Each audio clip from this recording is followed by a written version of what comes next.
Bwana, ilikuwa ni kivumbi na jasho kule visiwani Zanzibar, tukishuhudia Young Africans ikiweza kutinga hatua ya fainali baada ya kuifunga Azam FC katika mchezo wa nusu fainali. Ni Prince Mpumelelo Dube mwana wa mfalme, lakini pia Maxi Mpia Nzengeli Mbappe wa Kongo, lakini pia goli la kufutia machozi kwa upande wa Azam likifungwa na Feila Sufi, mtoto wa nyumbani wa Young Africans, akiweza kufunga bao moja katika mchezo huo. Tayari kwenye touchline ni naye Bwana Mbungo Junior kwenda kutoa tathmini nzima ya mchezo huo. Bwana Mbungo Junior, Young Africans anatinga hatua ya final, mshindi kati ya Simba Sports Ndege hapo Jumapili.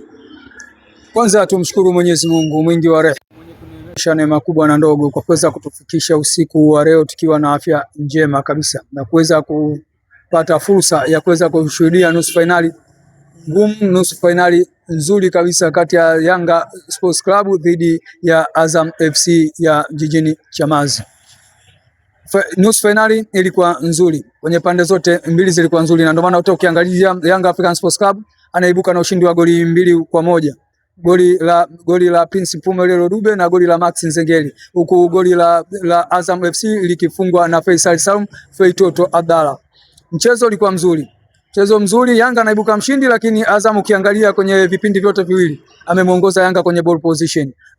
Hii inakupa kuona ni nusu finali ya aina gani kwenye mchezo wa Mapinduzi ambayo leo umechezwa. Ni nusu finali nzuri, nusu finali ya kibabe, ni nusu finali ambayo haikuwa mechi ya upande mmoja, ilikuwa mechi ya upinzani na ushindani kwenye pande zote. Azam walikuwa wanashambulia, Young African Sports Club walikuwa wanashangilia. Isipokuwa Young African Sports Club nafasi alizopata amezitumia vizuri na kuweza kuibuka mshindi kwenye mchezo huu leo. Nilisema mimi awali, niliamini kabisa Young African Sports Club dhidi ya Azam ni nusu finali ambayo ni nusu finali ngumu sana leo alikwenda kukutana.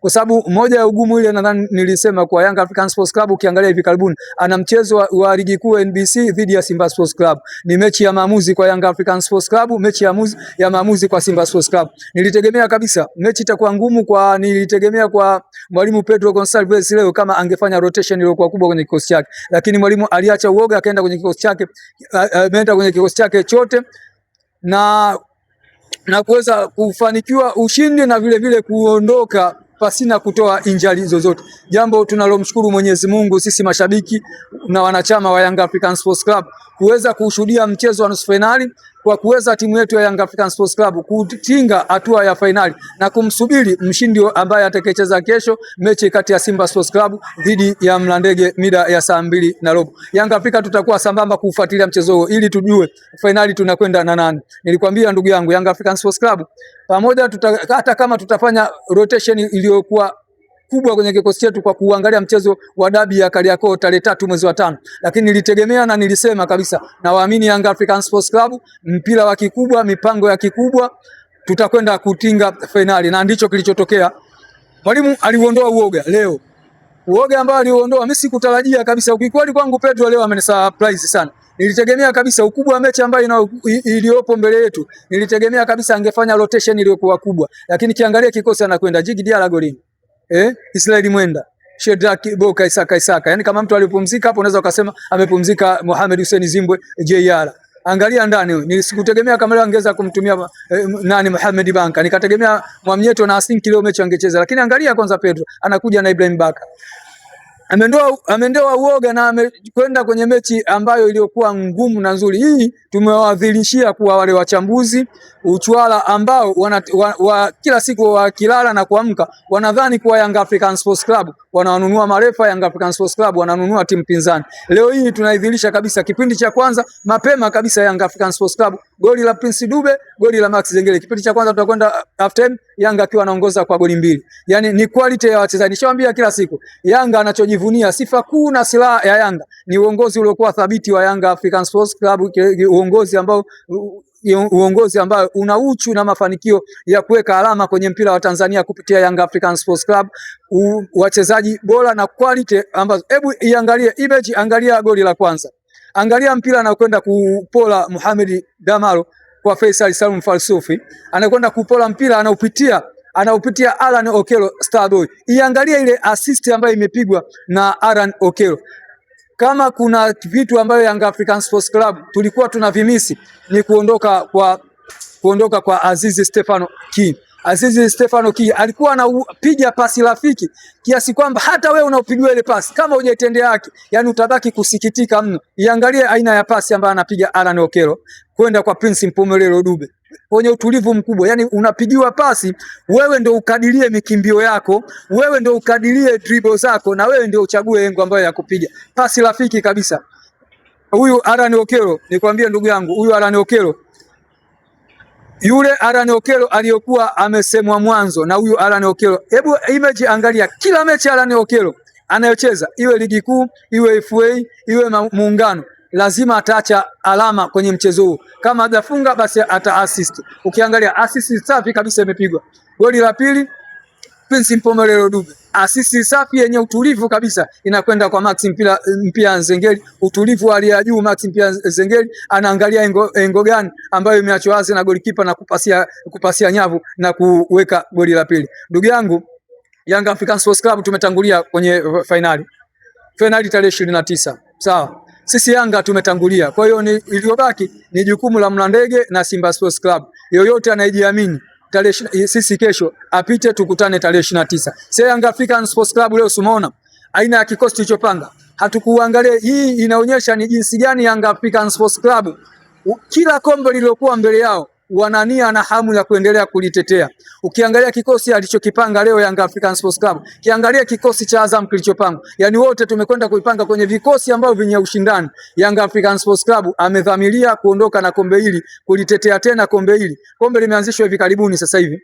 Baada ya kupotea muda mrefu kombe la muungano limerudi tena. Mara ya kwanza linarudi Young African Sports Club, ndio bingwa mtetezi. Na leo anatinga finali kwa kwenda kulitetea kombe ambalo amelishikilia msimu uliopita, kombe la muungano, na sasa Yanga kwenda finali kulitetea tena kombe hilo. Mimi hofu yangu kwa Simba Sports Club. Mimi naamini kabisa quality ya Simba Sports Club, ni waheshimu Simba Sports Club. Naamini wana kikosi bora kwa sasa. Kama ukukoto walikuwa wanatengeneza kikosi, kama kwenye maneno walikuwa wanasema Simba Sports walikuwa wanatengeneza, Simba walikuwa wanatengeneza kikosi chao. Naamini kabisa maingizo waliofanya dirisha dogo, klabu ya Simba imeanza kuimarika. Ukiangalia kwenye baadhi ya maeneo yameanza kuimarika sasa hivi. Hata kikosi kikianza, ukiangalia aina hesabu zinafanya, unaona kabisa ni aina gani ya Simba Sports Club ambayo ilikuwa inapigwa kelele tunaitengeneza timu yetu. Sasa hivi ninaamini kabisa timu imetengenezeka, ila sasa waondoe uoga kesho, watoe burudani iliyokuwa nzuri kama burudani ambayo iliyotoka kwa Young African Sports Club dhidi ya Azam. Waje wakifungwa wao wamefungwa mpira, ila wasiende kwenye mchezo kwa nadharia ambayo ya kujivunja ili kumkwepa Young African Sports Club. Niliamini kabisa leo hii ningekwambia Simba Sports Club kesho anatinga finali kwa asilimia kubwa kama Young African Sports Club angefungwa, lakini hivi Yanga ameshinda. Ndugu yangu, kesho Simba naamini kabisa Simba anakwenda kujivunja kwa kumkwepa Young African Sports Club. Sio mchezo ujue, wiki moja kucheza dabi mbili. Young African Sports Club mpaka ametangulia, anajiamini kwa aina kikosi alichokuwa nacho, anajiamini Simba Sports Club aweze kucheza nao asubuhi, mchana, jioni. Naamini kabisa kwa quality na wachezaji na ubora wa Young African Sports Club, Simba mechi hata tucheze 3 mfululizo, naamini kabisa tunampasua ndugu yangu Anwar.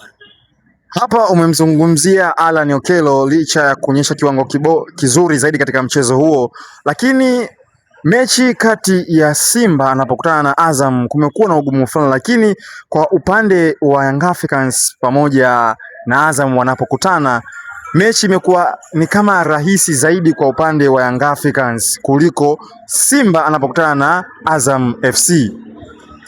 Ni kweli ndugu yangu, na ndio maana hata sisi wananchi Young African Sports Club uwaga tunasema kwa Azam na Simba Sports Club, yani mtu na wifi yake. Unaona? Kwa nini tunasema hivyo? Yani mechi so sisi watu kuna siku alifanywa interview Amri Kiemba, aliwahi kuzungumza hivyo, kwa sababu ni mchezaji ambaye amecheza kwenye vilabu vyote karibuni. Aliwahi kusema wanapocheza mechi dhidi ya Yanga, maandalizi ya Azam yanakuwa makubwa, timu inakaa kambini, tofauti na ikicheza na Simba. Yani wakicheza na Simba timu kila mmoja anatoka nyumbani kwake kwenda mazoezini, wanakutana siku ya mechi. Kwa hiyo utaona kabisa ni aina gani ya ugumu mechi ya Azam wanapokutana na Yanga na Azam akikutana na Simba. Mimi kitu ambacho nimeshukuru Mungu leo, Azam walikuja kucheza kwenye mchezo ambao tushindane kwenye mbinu, tushindane kwenye quality za wachezaji. Tofauti na mechi nyingine zote Young African Sports Club tunapocheza na Azam FC. Ni mechi inakuwa ya rafu sana, Azam wanakamia, wanafika sana kwenye maungo, lakini mechi ya leo tumshukuru sana Mwenyezi Mungu kwa kikosi chetu cha Young African Sports Club kumaliza dakika 90 na kuibuka ushindi wa goli 2-1 na bila kutoa injury ya mchezaji wowote. Hii inatuonyesha jinsi gani bado tuko imara, tunaweza kwenda kupambana kwenye mchezo wa fainali kuibuka ushindi. Vile vile Mungu atusaidie tucheze fainali tukiwa na salama, tusitoe injury zozote, ili tuende kwenye mchezo wa dabi ya Kariakoo tarehe 3 mwezi wa 5. Naamini kabisa kama tutakwenda kwenye kikosi ambacho hatuna injury hivi tulionayo, ndugu yangu Anuari, Simba mapema tu anakaa miongoni mwa timu ambazo zinaenda kuambiwa zinauza. Hapa ujue mchezo leo umemalizika, Yanga ameibuka mshindi. Hapa tunasubiria maneno kutoka kwa baadhi ya wachambuzi uchwala, yani waje watuambie kwa Young African Sports Club quality imeamua ama fedha ndio imeamua. Sawa, naamini kabisa kwenye hizi mechi za hivi karibuni sio Mbeya City tu ambaye atakuja kuambiwa anauza. Ni kuhakikishie dabi ya Kariakoo tarehe 3 mwezi wa 5, hata Simba watakuja yani kitakachomkuta naye watakuja kuulizwa maswali na baadhi ya mashabiki na wanachama hawa wachambuzi uchwala kwa Simba Sports Club, naye ameenda kumuzia mechi Young African Sports Club. Naamini kabisa Simba hawezi kuvumilia kwa bato yake. Unajua kwa nini nakwambia Simba hawezi kuvumilia? Kwanza nikiri kabisa Simba kikosi chake ameanza kukitengeneza vizuri, kimeanza kujipata. Lakini anapokutana na Young African Sports Club, Yanga sio inajipata. Yanga imeshajipata muda mrefu kwenye soka hili la hapa ndani, ameshajipata muda mrefu. Kwa hiyo na kama ukiuangalia mchezo wa dabi wa tarehe 3 kati ya Simba na Yanga, Simba anakwenda kwenye mchezo ule akiwa na under pressure kubwa sana kuendea mchezo ule, kwa sababu kwake ni mchezo wa maamuzi sana, afadhali hata ya Yanga. Kwa nini nimesema mchezo wa maamuzi? Mpaka hivi sasa ukiangalia gap la point ni Yanga anamongoza Simba pointi takriban 5. Sawa. Kama mchezo wa dabi ya tarehe 3 Simba Sports Club akikubali kwenda kupoteza mchezo huo dhidi ya Young African Sports Club kwa aina yoyote ya magoli, basi hapa ni moja kwa moja kabisa Simba Sports anakuwa amelipoteza kombe la ligi kuu NBC msimu huu. Na endapo Simba atapata matokeo, basi atafufua matumaini ambayo yatakayemfanya yeye kuendelea kupambana ili kuweza kuondoa uteja kwa Young African Sports Club na kuondoa uteja wa Yanga kuchukua kwa mara ya 5 back to back kombe la ligi kuu. Simba Sports naamini wana timu nzuri sana kuendelea kwenye hili. Naamini wakiendaga kwenye dabi waga wanakuaga wamoja, na ndio maana hata hivi sasa huwezi kusikia makelele yote, huwezi kumsikia kiongozi yote, huwezi kumsikia mshabiki wala mwanachama kumsema mwenzie. Naamini kabisa wako wamoja. Naamini tarehe 3 mwezi wa 5 tutakwenda kutoa burudani nzuri kabisa. Waondoe tu na zile kasumba, waondoe na zile ambayo walizokuwa nazo hivi sasa, watangaze viingilio ili tupate dabi yenye usawa, kwa sababu mpaka sasa hivi kasumba zilizokuwepo kwa Simba Sports Club, ndugu yangu. Unajua hizi dabi kwanza hatuna shaka na Simba Sports Club kwa nini wamepeleka mchezo huu wa dabi kwenye uwanja wa Meja Isamuhyo. Ni uwanja mdogo, ni Meja Isamuhyo ni uwanja ambao wenye pichi nzuri sana. Uwanja wenye pichi nzuri sana kwenye viwanja vya nyasi halisia vilivyokuwepo hapa Tanzania. Ukiondoa Benjamin Mkapa, kwangu mimi uwanja unafuata ni Meja Isamuhyo. Kwa hiyo kwenye pichi, naamini kwenye pichi kwa wachezaji tutapata burudani iliyokuwa nzuri, kwa sababu pichi ya Meja Isamuhyo inachezeka uwanja mzuri. Lakini kitu ambacho kimetubana kwenye uwanja ule ni wingi wa mashabiki. Unajua uwanja wa Meja Isamuhyo unaingiza watu 10,000 tu, ndugu yangu. Kwa hiyo kwenye watu 10,000 mpaka hivi sasa kasumba ambazo zipo mikononi na mwa Simba Sports Club ni hujuma za kufanya ni aina gani wanataka uwanja, kwa sababu wao mwenyeji yeye ndo ana mamlaka na watu wa Ncard, kwa sababu mpaka hivi sasa Simba Sports ndio ameingia mamlaka na wauzaji wa tiketi kwenye mchezo huu, watu wa Ncard. Kwa hiyo wafanye usawa ili tuende kupata burudani ya nje ya uwanja na ndani ya uwanja. Yani si tunaamini hata Meja Isamuhyo yote waingie Simba Sports Club, ila quality ya wachezaji, mashabiki watabakia kwenye majukwaa. Quality ya Young African Sports Club wataenda kutoa burudani nzuri na kuweza kupata ushindi kwenye mechi hiyo. Lakini watufanyie usawa, si flavor kama mashabiki sisi kama tunavyofanyia kwao, waachie tiketi tunyote kwa pamoja. Lakini kasumba waliokuwa nayo wanataka kuachia tiketi kwa muda mchache, tiketi nyingi wazuie. Yani waachie tiketi majisali moja, yani tumeona ndabi tunakwenda masaa mawili tiketi yakiuza utaambiwa sold out kwenye ule uwanja. Lakini nikuhakikishie tiketi zitakuwa hazijauzwa, ila hujuma waliokuwa nazo wanataka kuzuia tiketi ili wapate kuingia wenyewe kwa wingi. Lakini waingie wao kwa wingi, tuingie sawa kwa fair kwenye upande wa mashabiki. Simba Sports tunaenda kumkanda tarehe 3, nikuhakikishia. Bwana, Simba anaenda kukandwa pale Meja Jenerali Isamuhyo. Maneno ya bwana Mbungo Junior. Bwana, sisi tunaweza namna hiyo. Kwa heri kwa sasa.